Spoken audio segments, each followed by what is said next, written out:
Muy buenos días, queridos hermanos.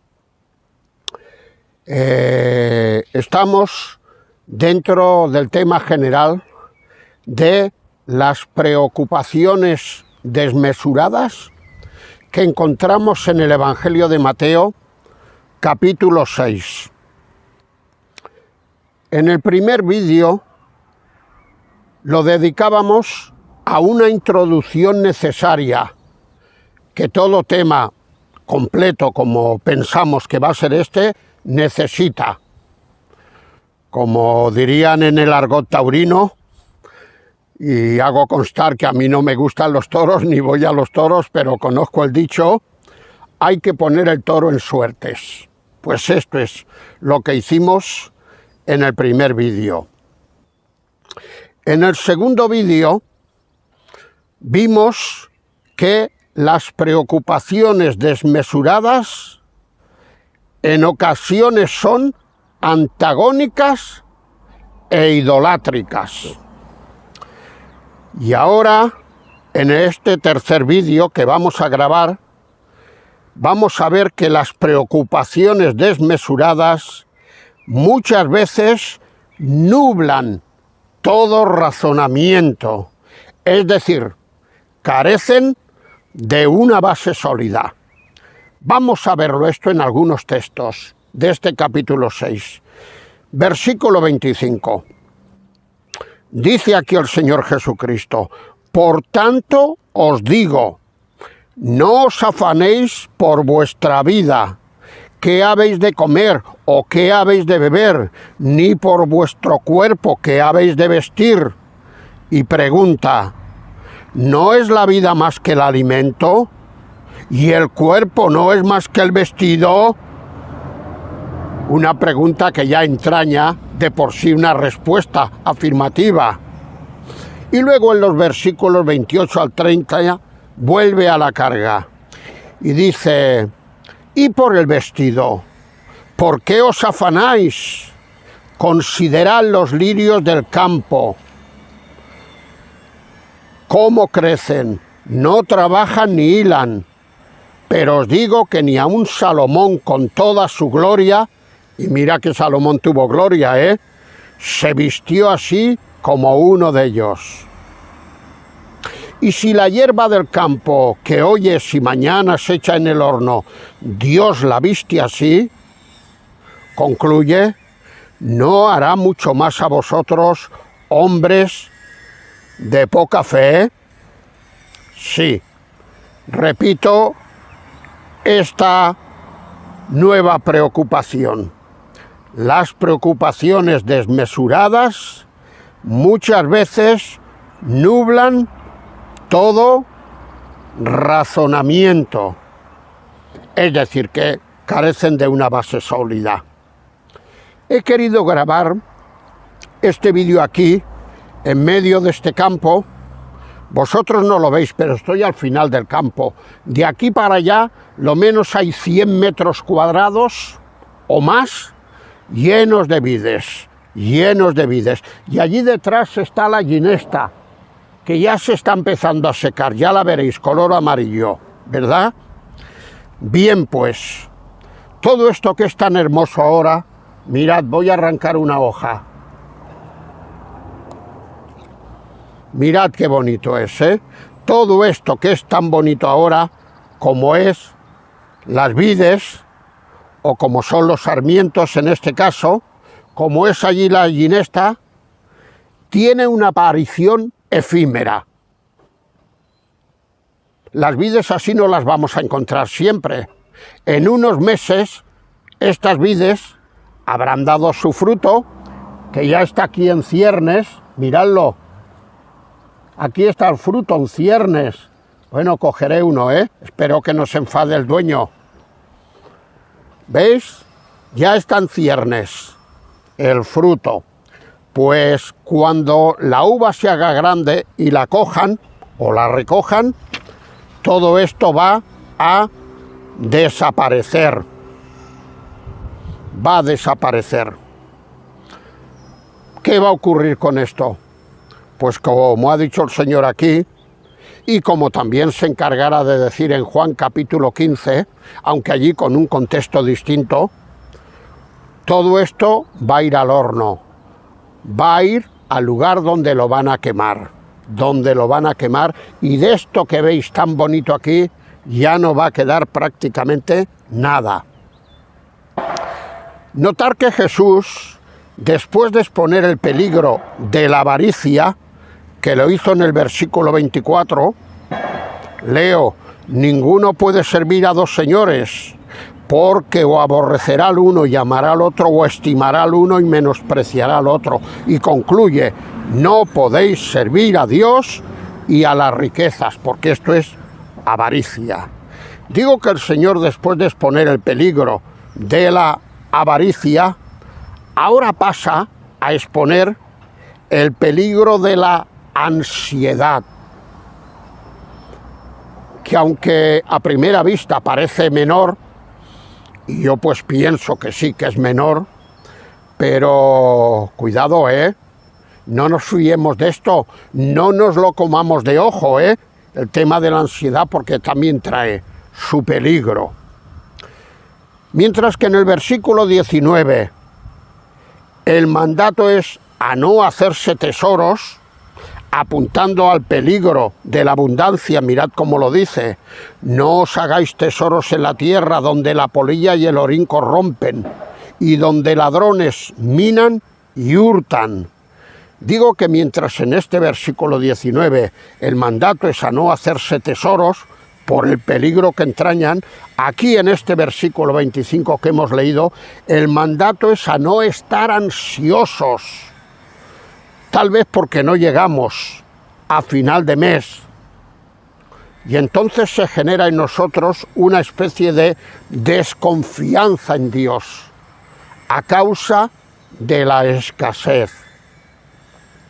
En este verso 25, hermanos, el Señor lo comienza, si seguís la lectura con la Biblia abierta, veréis que el Señor lo comienza con una serie de razones por las que vemos la inutilidad, así como la necedad, la ansiedad. Estoy aquí aguantando las hojas porque hace viento y se me levantan. A ver si cogiera una piedra de aquí del suelo. Bueno, espero que no manche mucho esto. La piedra es esta. A ver, que aguante las hojas. Aquí mismo. Aquí la voy a poner. Bueno, más o menos aquí. Este versículo 25, en el que nos estamos basando, en la narración paralela que encontramos en Lucas, el Señor Jesús allí lo termina con las siguientes palabras. Él termina diciendo, ni estéis en ansiosa inquietud. Me gusta a mí mucho esta expresión de él, ni estéis en ansiosa inquietud.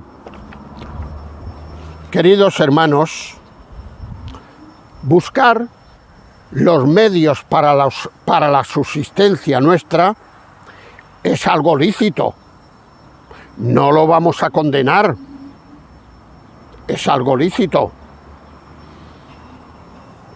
Y además los hemos de buscar, porque lo dice el Señor, el pan nuestro de cada día. Algo así como ocurría con el maná, que Dios les daba el maná cada día. Pero también nos puede ocurrir lo que le ocurrió al pueblo antiguo con el maná, y es que llegó un momento donde dudaron de Dios, y Dios los tuvo que castigar o disciplinar. Por lo tanto, que nos busquemos los medios para subsistir es algo lícito y hasta aconsejable. Ahora, angustiarse por si acaso hay un momento donde nos llegan a faltar, esto ya es distinto. Esto es una falta de confianza en la provisión de Dios. ¿Qué dirá el salmista David en su Salmo 23? el Señor es mi pastor. Y luego añade, nada me faltará, precisamente porque tengo un buen pastor como es el Señor. Él no va a permitir que me falte nada. Nada me faltará. Queridos hermanos, quien fue capaz de darnos a su Hijo, porque llegado el cumplimiento del tiempo, Dios envió a su Hijo, como nos dice Gálatas capítulo 4, pues quien fue capaz de darnos a su Hijo, pregunto yo, o pregunta el apóstol San Pablo, mejor dicho, ¿no nos dará también todo lo necesario para nuestras vidas? Si lo que era más se desprendió de Él, como era el Señor Jesucristo, ahora lo que es menos, ¿nos va a fallar aquí?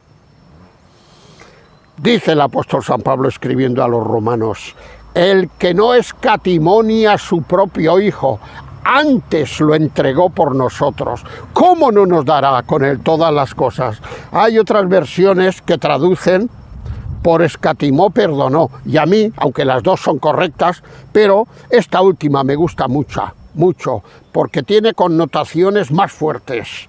El que no perdonó ni a su propio Hijo, sino que cuando llegó el tiempo lo mandó, ¿cómo no nos va a dar ahora lo que es mucho menor, lo que le cuesta el menos de lo que le costó desprenderse de su Hijo?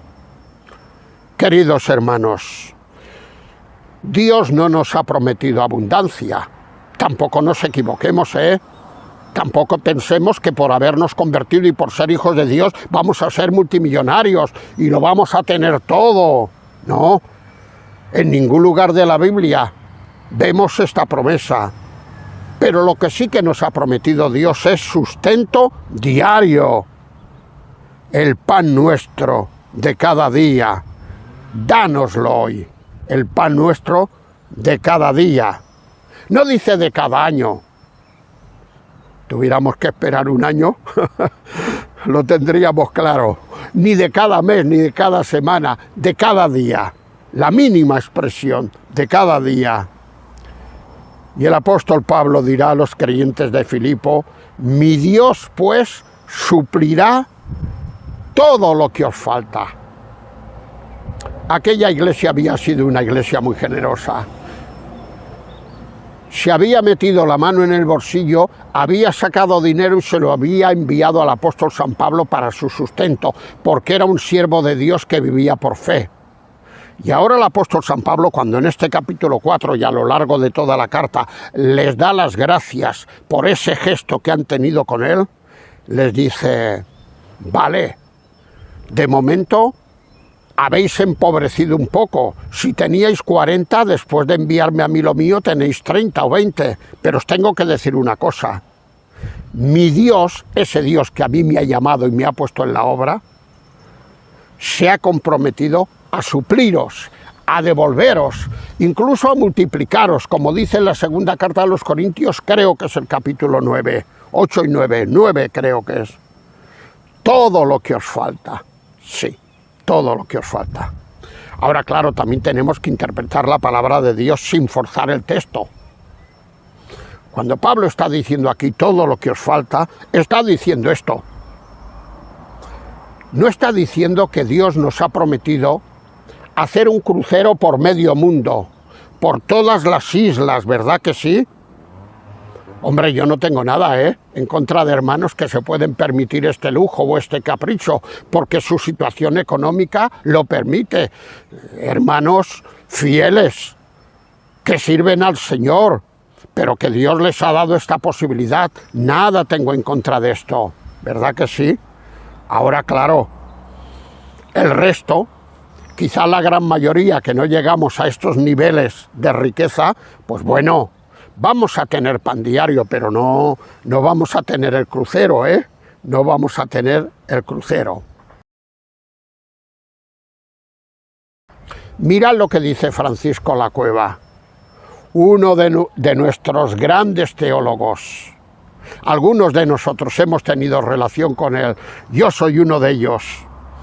Por supuesto que querernos comparar con Lacueva, eso es como, ¿qué os voy a decir yo? No le llegamos ni a la suela de los zapatos. Bueno, él ya está con el Señor. Y su esposa también. Pero él, un hombre reconocidísimo en el campo evangélico de todo el mundo, no solo de España, aunque era español, él escribe lo siguiente: en cuanto a los vestidos lujosos, aquí se nos enseña a no preocuparnos de modo alguno en adquirirlos. Se nos enseña a no envanecernos cuando nos los ponemos y los llevamos. Se nos enseña a no codiciarlos, porque después de todo, dice él, los lirios nos han de sobrepujar. En esto, con mucha ventaja, ganan los lirios. Dice, si no podemos vestirnos tan elegantemente como ellos, y pregunta, ¿por qué nos hemos de empeñar en rivalizar con ellos? Y finalmente concluye diciendo, por otra parte, su belleza es tan pasajera como la nuestra. Los lirios, me hubiera gustado que aquí hubiera habido lirios, pero claro, no los hay. Pero ya nos sirve.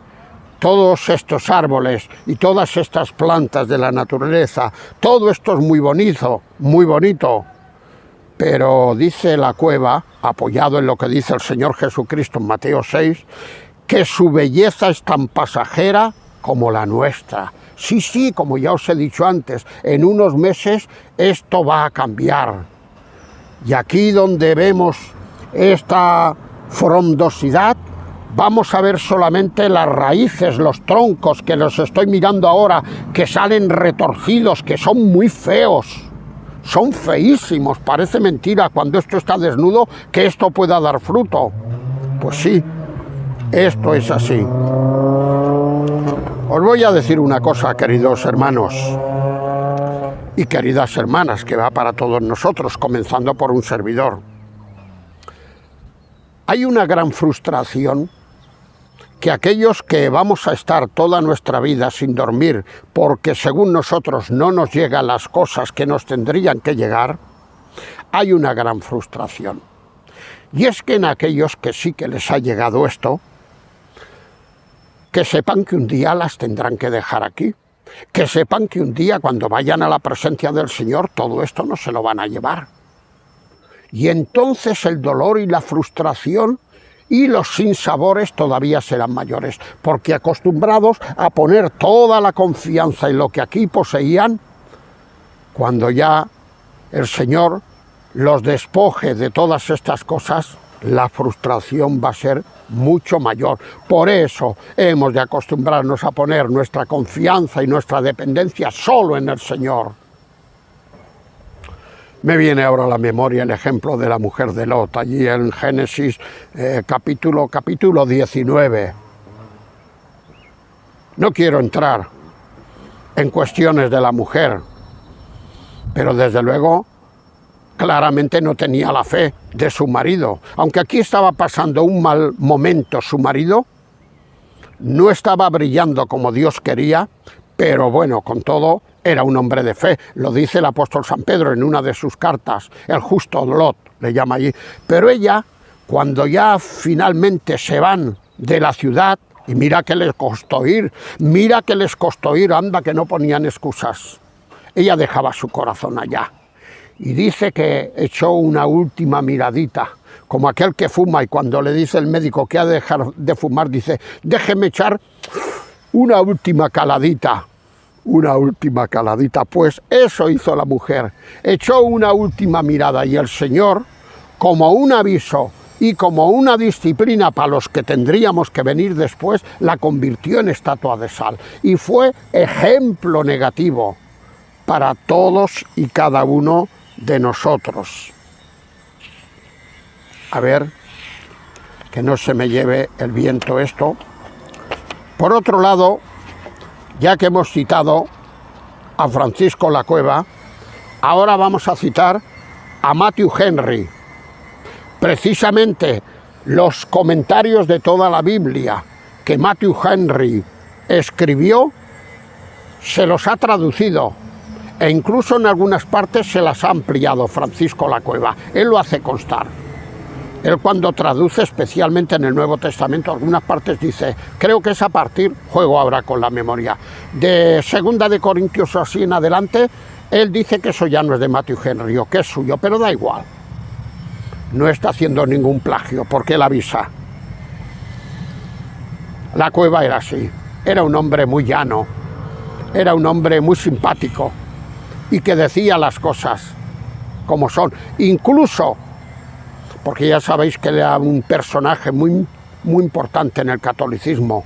Estaba en Tarazona, en Zaragoza, y cuando se convirtió rápidamente empezó a escribir, y luego él se dio cuenta que en algunas cosas no había escrito lo correcto, y posteriormente, yo tengo las correcciones que él hace sobre sus propios escritos, reconoce que algunas cosas que escribió al principio ya no las sostiene, porque bíblicamente no son así.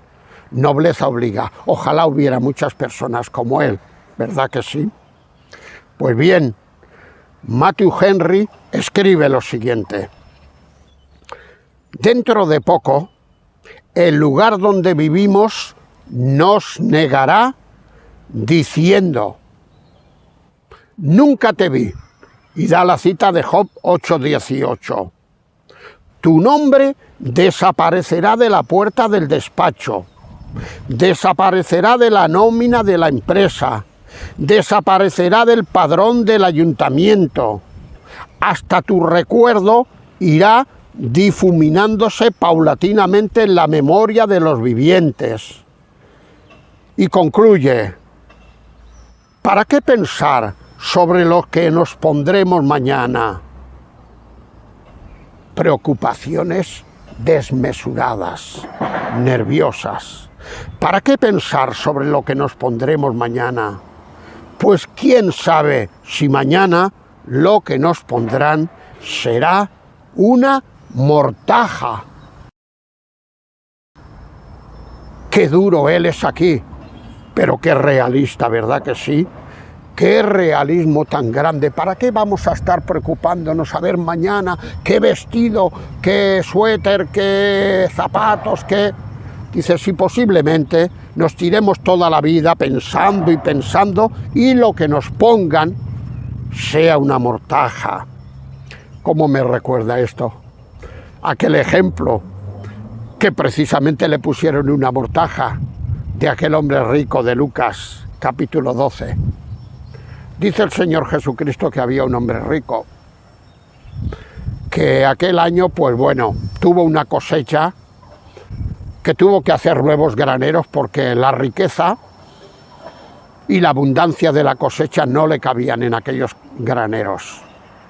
Y el hombre empieza a razonar consigo mismo, con su alma, y se dice para sí mismo, alma, muchos bienes tienes guardados para muchos años, por lo tanto ahora te toca, come, bebe, regocíjate, a vivir como quieras. Y luego el Señor Jesús deliberadamente interrumpe su comentario para decirle, necio, esta noche vienen a pedirte tu alma, y todo esto que has provisto, dime de quién será, porque no va a ser tuyo esta noche. Vienen a pedirte tu alma. Y os quiero decir una cosa, estoy un poco ahora jugando con la memoria, pero conozco bien la porción. Os tengo que decir una cosa, el Señor Jesucristo no condenó ningún gran pecado de este hombre, no dijo que fuera un hombre ladrón, que fuera un hombre infiel a su familia, que fuera un hombre que había conseguido aquello de una manera fraudulenta. No. El pecado que el Señor condena de este hombre fue el pecado del olvido de Dios. Por lo tanto, Dios no está en contra de que nosotros seamos enriquecidos, si la voluntad de Dios así lo quiere. Está en contra de que todo esto pensemos, pues que es para llenar nuestra vida. Y esto no fue así. Lo que has provisto, ¿de quién será? Eclesiastés, Salomón, que por cierto era riquísimo, pero mira por dónde las riquezas se las había dado Dios. En el capítulo 5 creo que dice que una de las frustraciones de los hombres ricos es que cuando se mueren van a dejar sus riquezas a sus hijos herederos. Y añade, y serán sabios para administrarlas. El mismo razonamiento de Salomón ya nos lleva a pensar que para Salomón no iban a ser sabios, porque aquello que consigues sin haberlo trabajado tú, que te ha venido de esta manera, no lo valoras. Y entonces, pues, por cierto, estos sí que se irán de crucero, ¿eh? Estos sí que se van a ir de crucero tantas veces como quieran, pero bueno, también se les va a acabar la vida, ¿eh? También se les va a acabar la vida. Son un poco como aquellos que ahora dicen ninis. Ni estudian, ni trabajan.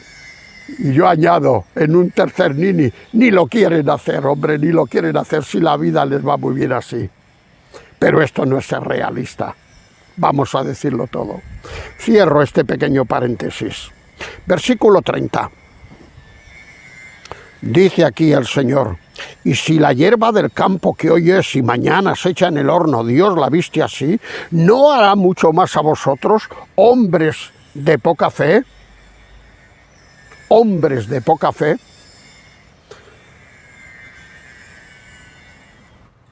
Esta expresión, hombres de poca fe, más que recordarnos la reprensión de Jesús a los discípulos cuando bajando del monte de la transfiguración con aquellos 3 apóstoles íntimos les tuvo que decir a los 9 restantes: ¿hasta cuándo he de estar con vosotros? Porque habían sido incapaces de sanar al hijo de un hombre que creo que estaba endemoniado, y el hombre va desesperado y le dice: Señor, si puedes hacer algo porque tus apóstoles no han podido hacer nada.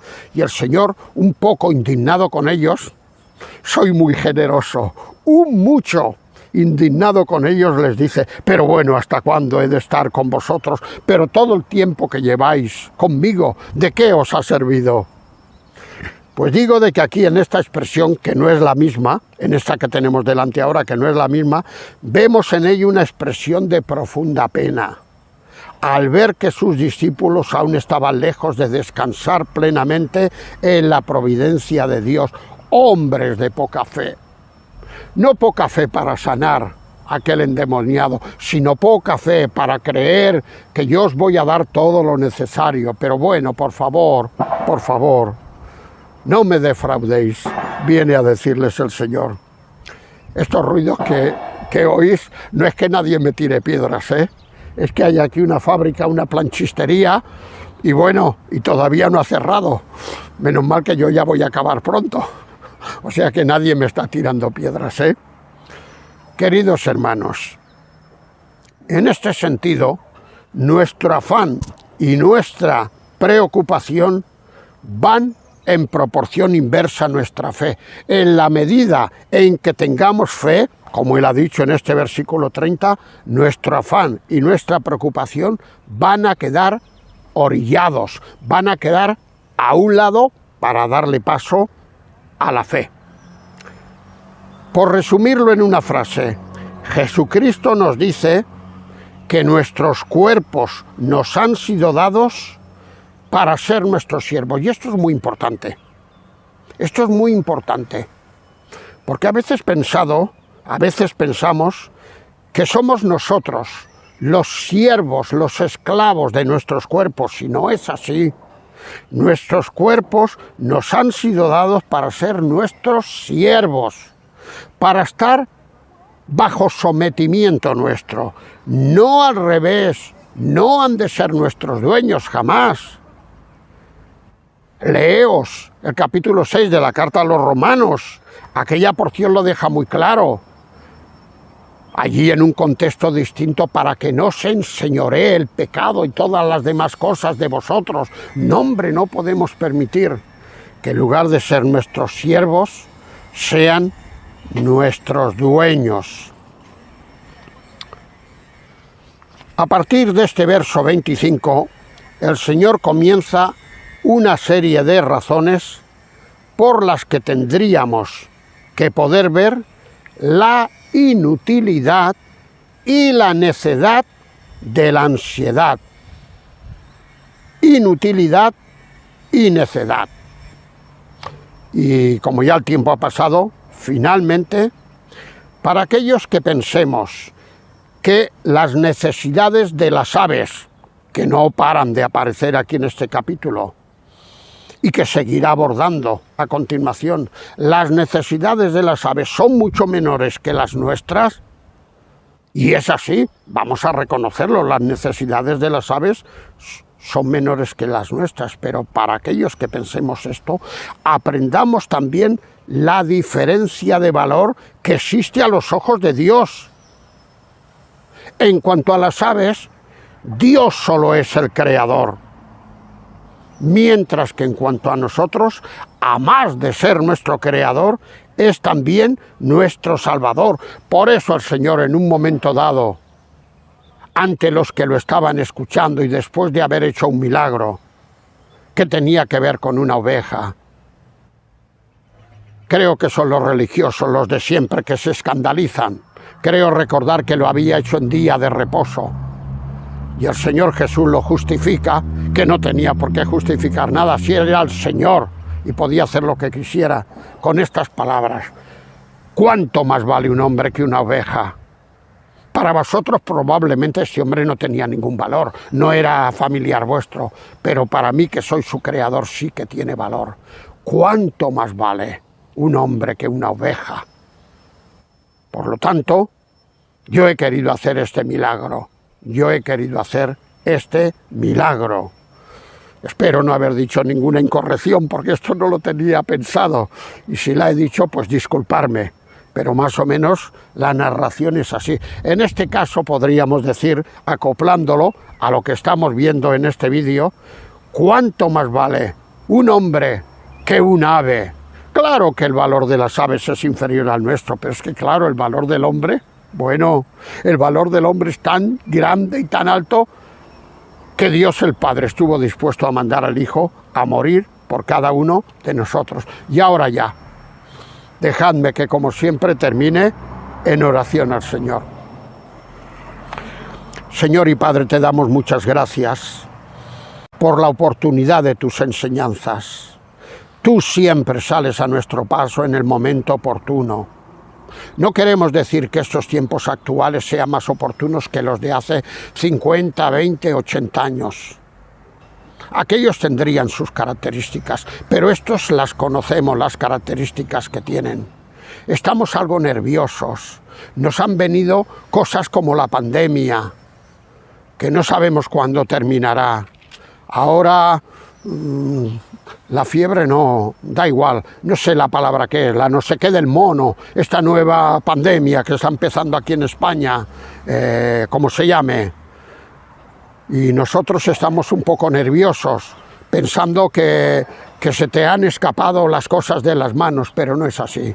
Tú tienes un control absoluto sobre esto y nos quieres enseñar a través de estas cosas, ¿verdad que sí? Grandes enseñanzas para nosotros. Te pedimos perdón, Señor, por las veces que no acabamos de fiar de ti, por las veces que queremos solucionar nuestro futuro, nuestros alimentos por nuestra cuenta, sin contar contigo. Ayúdanos, Señor, a poner nuestra mirada en ti, como dirá Hebreos capítulo 12, muy acertadamente. Y perdónanos las veces que no lo sabemos hacer. Recibe nuestra gratitud por todo ello. Gracias por haber sido nuestro Salvador. Nuestros privilegios son infinitamente mayores que los de las aves, que los de las vides, que los de las ginestas, que cualquier otra cosa creada. Así pues, recibe nuestra gratitud, que te las damos en el nombre del Señor Jesucristo. Amén.